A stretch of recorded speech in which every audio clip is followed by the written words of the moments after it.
सो यार डिजिटलाइजेशन के बाद से इंटरनेट एक्सेस तो सभी के पास आ चुका है। लेकिन कुछ बेसिक चीज़ें होती हैं जिसके बारे में हमें पता होना चाहिए इंटरनेट के।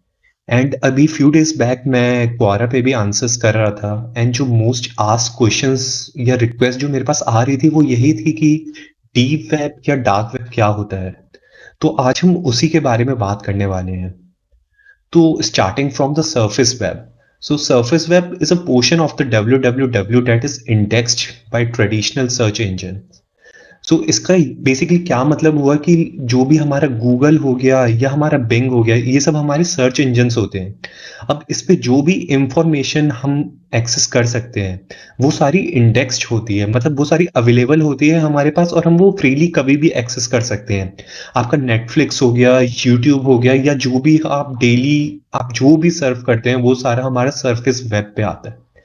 एंड इसमें जो इंटरेस्टिंग पार्ट है, ये जो सरफेस वेब है, this contains only 5% of the internet. मतलब ये सिर्फ 5% इंटरनेट का जो हमारा सरफेस वेब पे जाता है, ये बस 5% होता है इंटरनेट का। आप सोच सकते हैं कि कितना सारा है जो डिस्कवर नहीं किया है या डिस्कवर नहीं हुआ है। हम आज इसी के बारे में बात करने वाले हैं। यहाँ पे मैंने एग्जाम्पल भी दिया, वो है विकिपीडिया का, जो कि बहुत इजीली एक्सेसिबल होता है। उस पे कितनी इंफॉर्मेशन होती है वो सारी हमारे पास एक्सेसिबल होती है। सरफेस वेब बेसिकली यही होता है, जो भी आप यूजुअली सर्व करते हैं या जो भी आपके पास एक्सेस होता है जिस चीज़ का। Going forward to the deep web, deep web यहाँ से हमारा इंटरेस्टिंग पार्ट शुरू होता है। जैसे कि मैंने आपको बताया था कि 5% हमारे पास एक्सेसिबल है, बाकी 95% जो हमारा आता है वो deep web and dark web होता है। अब starting from the deep web, तो इसके अंदर क्या होता है, जो भी हमारा जो चीज़ें इंडेक्स्ड नहीं है हमारे सर्च इंजन पर। अब इंडेक्स का मैंने बताया था कि जो भी हमारे पास अवेलेबल होता है, तो इसके अंदर क्या होता है, वो चीज़ें हमारी अवेलेबल नहीं है। इसका जो बेसिक एग्जांपल जो मैं आपको दे सकता हूँ कि चलो लेट अस सपोज कि आप किसी रात कुछ करके आए हैं एंड उसके अगले दिन आपने सोचा कि क्यों ना मैं अपना एक टेस्ट करा लूँ HIV का। आपने टेस्ट कराया और ऑनलाइन तो आजकल सारी रिपोर्ट्स आ ही जाती हैं। एंड आई सपोज आप ये तो नहीं चाहेंगे कि आपकी जो भी रिजल्ट आए वो गूगल पे फ्रीली या किसी को भी अवेलेबल हो। इस केस में क्या होता है, आपके पास एक लिंक आएगा, आपके पास क्रेडेंशियल्स आएंगे विद नेम एंड पासवर्ड। उससे आप एक्सेस कर सकते हैं अपनी रिपोर्ट और देख सकते हैं कि जो भी हुआ है।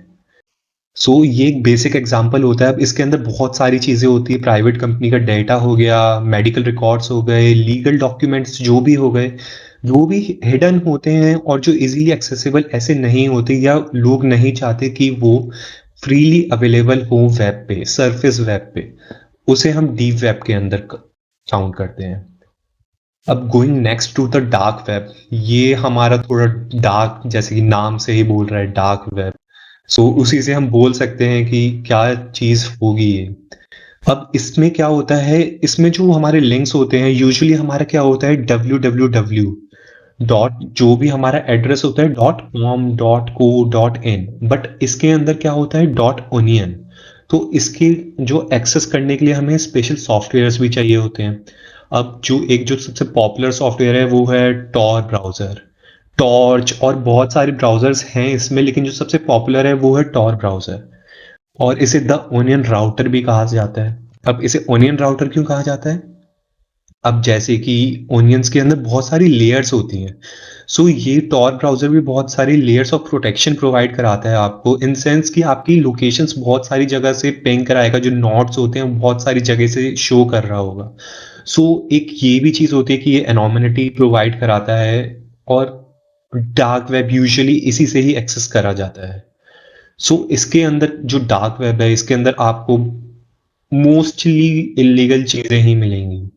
सारे जो भी स्टोलन क्रेडिट कार्ड्स रिकॉर्ड हो गए, या आपने कभी सुना होगा कि उबर का डेटा लीक हो गया, किसी बड़ी कंपनी का डेटा लीक हो गया, डोमिनोज का डेटा लीक हो गया।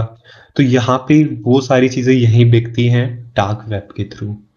और डार्क वेब बिल्कुल प्रेफरेबल नहीं है मेरी साइड से तो कि आप एक्सेस करें, और ना ही करें तो ही सही है, क्योंकि एज सच आपको अगर कुछ इंटेंशंस हैं आपके कुछ करने के तो ही यूज़ करें, नहीं तो मत ही करें। क्योंकि इसके अंदर सारी जो भी और क्या होता है इसमें और भी रिस्क होते हैं कि आपने कुछ गलत लिंक पे क्लिक कर दिया या आपने कुछ गलती से फाइल अपने सिस्टम में डाउनलोड कर ली, वो आपकी बैकलॉग बन के उनके पास सारा आपका सिस्टम एन्क्रिप्ट हो गया, कुछ भी हो सकता है। सो बाकी आप देख ही सकते हैं इसके अंदर hacking tools and services, stolen credit card numbers, child pornography, ये सारी चीज़ें आपको यहीं पे मिलेंगी। सो एक ही बेसिक डायग्राम होता है इसके अंदर, टॉप ऑफ द आइसबर्ग होता है जो मतलब हमें दिखता है, क्योंकि आइसबर्ग क्या होता है बहुत बड़ा होता है और हमें ऊपर से बहुत छोटा दिखता है। तो लाइक मैंने आपको पहले बताया था कि सरफेस वेब 5% होता है वेब का। सो अब जैसे कि इसके अंदर शो भी हुआ हुआ है कि like Wikipedia, Yahoo, Google, Bing, ये सब जो भी कुछ एक्सेसिबल होता है हमारे पास, वो हम सरफेस वेब पे मानते हैं। फिर उसके जब हम थोड़ा नीचे आते हैं तो उसे हम बोलते हैं डीप वेब। इसके अंदर जैसा कि मैंने आपको एग्जांपल भी बताया था, और इसके अंदर जो भी इंफॉर्मेशन होती है, medical records, legal records, Google resources, government resources and all, ये सारा हमारा डीप वेब के अंदर आता है। बाकी उसके बाद जो सबसे डार्क साइड होती है वो डार्क वेब ही है। इसके अंदर सारी इलीगल चीज़ें हो गई, ड्रग ट्रैफिकिंग रिलेटेड, इलीगल जो भी आप सोच सकते हैं, डार्क रूम्स, रेड रूम्स, पता नहीं बहुत कुछ होता है इसके अंदर तो। सो इतना ही था आज के लिए। बाकी आई होप आपको जो भी समझाया वो समझ आ गया होगा। बाकी आपकी जो भी क्वेरीज या कुछ भी डाउट्स या कुछ सजेशंस हो वो आप हमारे कमेंट सेक्शन में दे सकते हैं।